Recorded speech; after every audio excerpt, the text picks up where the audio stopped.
So TikTok is not only famous for cringy boys and their stupid POVs, and the famous for nothing people who get credit for stealing other people's dance moves, but now TikTok is also becoming famous for a place where young teens can go and simp for literal murderers. One picture or headline is enough for a story to go viral, and suddenly you have a bunch of weirdos thirsting over people who have literally taken lives. So here we are doing this video, I guess.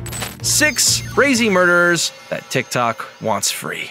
That number's way too high. We know that, right? That's not a healthy number. 3? 3's even too high. Anyway, let's get on with it. Cameron Heron. As one of the most well-known entries on this list, you might have already heard about Cameron Heron, and even if you don't know his name, chances are that you've seen pictures of him floating around on social media. Does this picture ring any bells? Yup, he's that guy. He's been all over Twitter and TikTok multiple times since his sentencing because apparently he's good looking or whatever. It's honestly kind of embarrassing, the lengths people will go to in order to act like a mediocre looking white guy is innocent of literal murder. But okay, I'm getting slightly ahead of myself. What exactly did Cameron Heron do? Well, in 2018, Cameron decided it would be a great idea to take part in an illegal street race in the brand new Mustang he'd been given as a high school graduation present literally 2 days before. Tragically, during this very illegal street race, Cameron crashed into Jessica Reisinger Robinault and her daughter Lilia. They were on their way home after going to the park. Fast forward to April 2021, and Cameron has just been sentenced to 24 years in prison for the deaths of Jessica and her daughter. This guy's actually paying for what he did. For normal people, this would be cause for celebration, right? Well, that's not how TikTok works. There have been multiple petitions asking for the courts to reduce his sentence, saying that he looks innocent and that he's too cute to be in prison. Some people went as far as to say stuff like, "The bravest man I've ever known. You're the real king." I'm sorry, the bravest man you've ever known?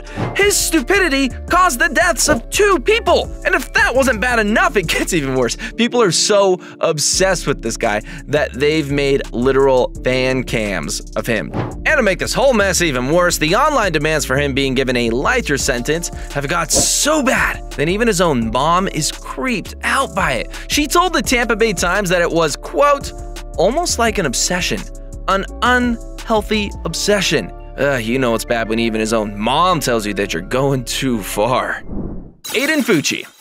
Now, you've heard me talk about this guy before. You know the story. In May 2021, he murdered his classmate, Tristan Bailey. Her body was tragically found a couple of hours after she'd been first reported missing, near a retention pond on the outskirts of her neighborhood. She was stabbed over 100 times. Police had enough evidence to arrest him on second-degree murder charges pretty much immediately. And while he was in the back of the police cruiser, this little creep posted about it on Snapchat, captioning the post with, "Hey guys, has anyone seen Tristan lately?" A couple of weeks after his arrest, the charges were bumped to first-degree murder, thank God. Imagine trying to pass off what this guy did as unintentional. He told multiple people he was planning to do it. Anyway, the reaction to this entire situation has been really bizarre. There are a lot of people on TikTok who don't think he should be punished because he's just a kid and too cute to be a murderer. I don't care how cute you think this guy is, which he most definitely is not. He looks like a wet rat. He knowingly murdered someone. A bunch of Aiden's friends have set up social media accounts dedicated to getting him set free, and they spend just way too much time making fun of Tristan's death, like an unhealthy amount of time. I get wanting to be edgy or whatever. I mean, I wear a backwards hat. But if you're out there saying stuff like, "I bet you can't give me one reason why Tristan deserves to live," then maybe it's time to reevaluate. Gypsy Rose Blanchard and Nicholas Godejohn. Oh, you guys, this story is, it is twisty. It is an interesting one to say the least. And if there's one entry on this list that I could say I kind of understand the discussions for, it would be this one. In June 2015, Gypsy Rose and her then-boyfriend, Nicholas Godejohn, planned out and followed through with the murder of Gypsy Rose's mom, D.D. Blanchard. They both pled guilty to their crimes. Nicholas was found guilty of first-degree murder and was sentenced to life in prison without the possibility of parole. Gypsy Rose, on the other hand, was only found guilty of second-degree murder and is currently serving a 10-year sentence for her role in the crime. Now, I know what you're thinking. If they both admitted to the murder, then how can anyone possibly want them to be released? And that's where things get interesting. Gypsy Rose's entire life was controlled by her mom. And I don't just mean she was an overbearing parent with control issues. When she was really young, Dee Dee started selling this story of her daughter being really sick. She had multiple illnesses, including, but not limited to, brain damage, leukemia, asthma, and muscular dystrophy. She was sold as being this huge medical marvel. It was a miracle that she was alive. And Dee Dee used that to her advantage. She would constantly ask for donations to help with medical treatments and medications. She even managed to talk Habitat for Humanity into giving them a house. And spoiler alert, none of it was real. So if you haven't watched the Hulu series yet, I'm so sorry. Gypsy Rose was physically and mentally okay. Well, as fine as you can be growing up in that kind of environment. And this went on for years. And eventually, it got to be too much for her. And she felt like the only way she could escape her mother was through murder. This is why I can kind of understand why TikTok wants Gypsy Rose to go free. Her tag on TikTok has well over 500 million views. In 2019, Gypsy Rose's father started an online petition calling for her to be released early. It didn't work, but it did get over 90,000 signatures in a couple of weeks. And it's not just Gypsy Rose that people feel sorry for either. There has been plenty of sympathy for Nicholas Godejohn. Comments in support of him are all over the internet, saying things like, "This kid is convinced he was a knight in shining armor, saving Gypsy from an evil villain. This kid makes my heart hurt for what happened." But seriously, guys, if you want more details, watch that Hulu miniseries. It is fucking wild. Peter Manfredonia.